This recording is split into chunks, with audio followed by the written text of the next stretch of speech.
River Foyle. From its history to its wildlife, from its awesome power to its outstanding natural beauty, has always played an important part in the lives of those who live here and also in their hearts. However, the history of the River Foyle has not always been so positive or benign. Settlements situated near the river have been affected by severe floodings as early as 1682 and most recently 1987.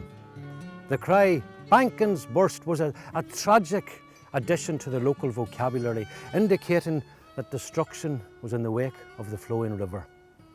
Those images are in stark contrast to the tranquil pictures that we see of local anglers fishing peacefully on the banks.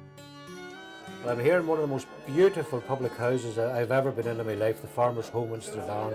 An absolutely wonderful place with a wonderful man, Michael Kennedy, a man noted for his knowledge of the local area. And Michael, you're going to tell me a wee bit about the importance of the river and the canal in Strabane.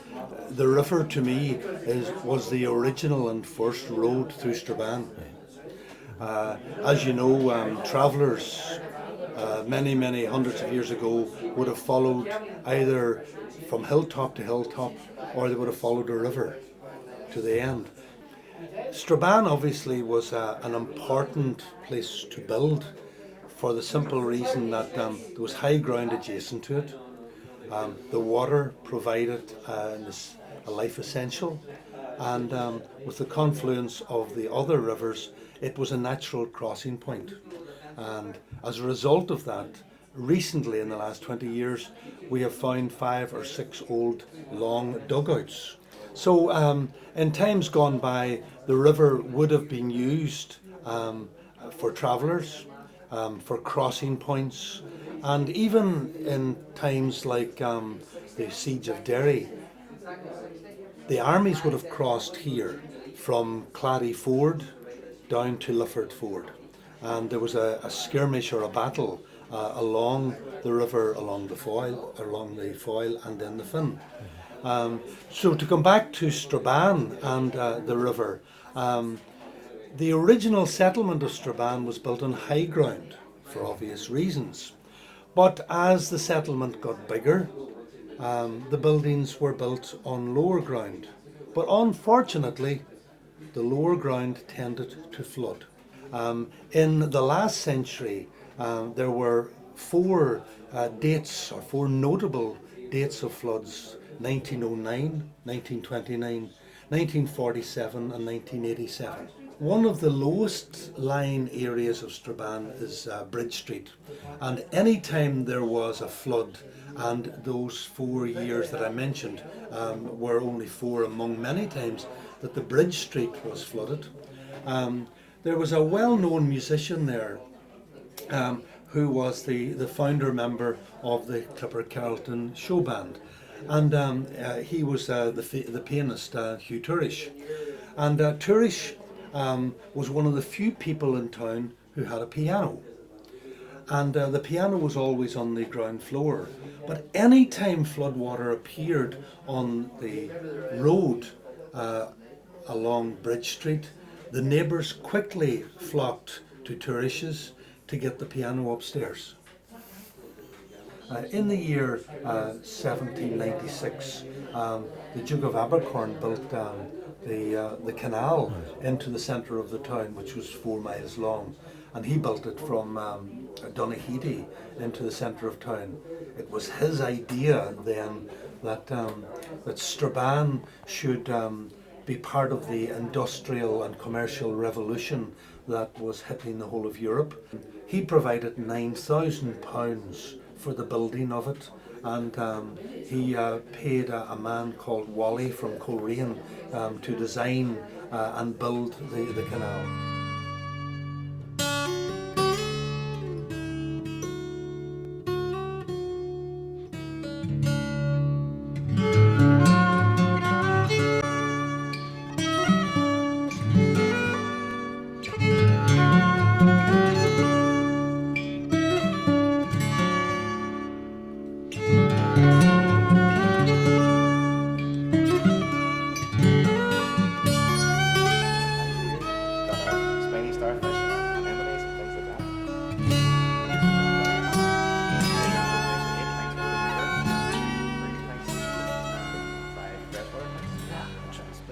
it's a fascinating place, an absolutely fascinating place.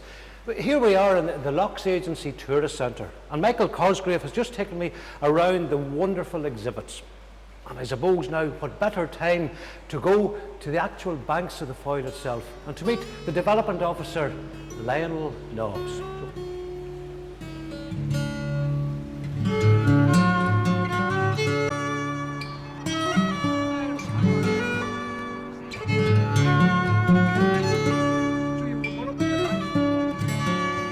And what are we going to see?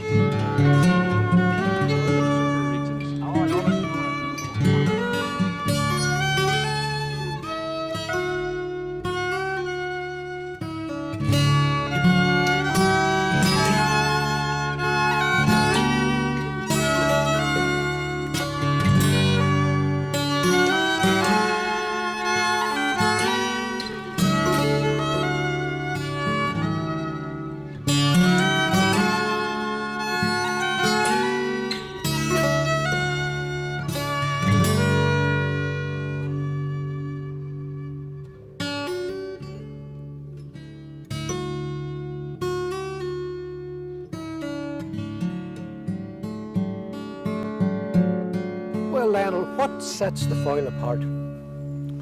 Well, I think it's unique, you know what I mean?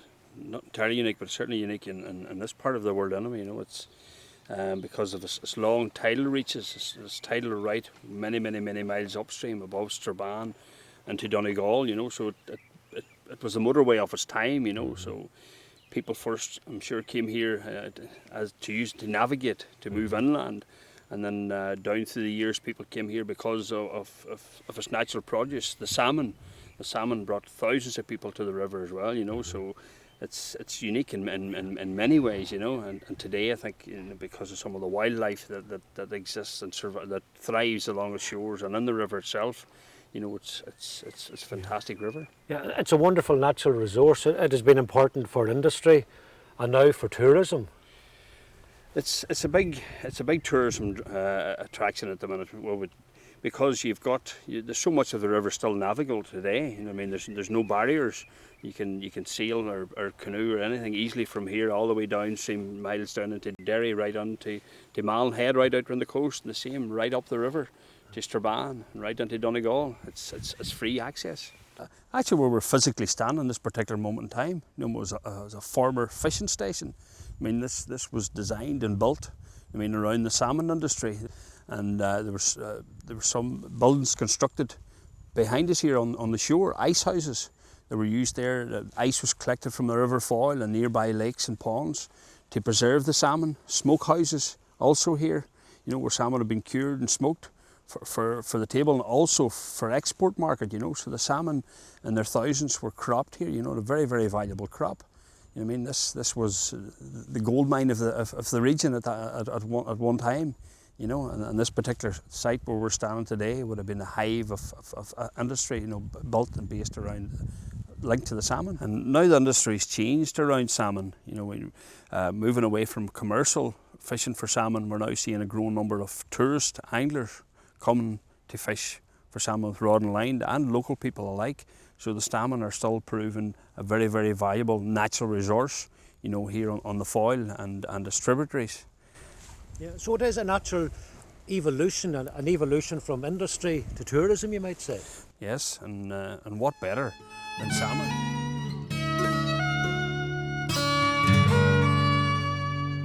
This is the last remaining ice house along this stretch of the Foyle. You know, so this section of the ice house here is still exactly as it was hundreds of years ago. And what's in here? Well, in here you can see on the roof where the ice chutes were, where they used to bring the horse and pour the ice down through the ice chutes as they packed the salmon in on layers. Salmon, more ice, and built it up, so the salmon had been preserved here for many weeks.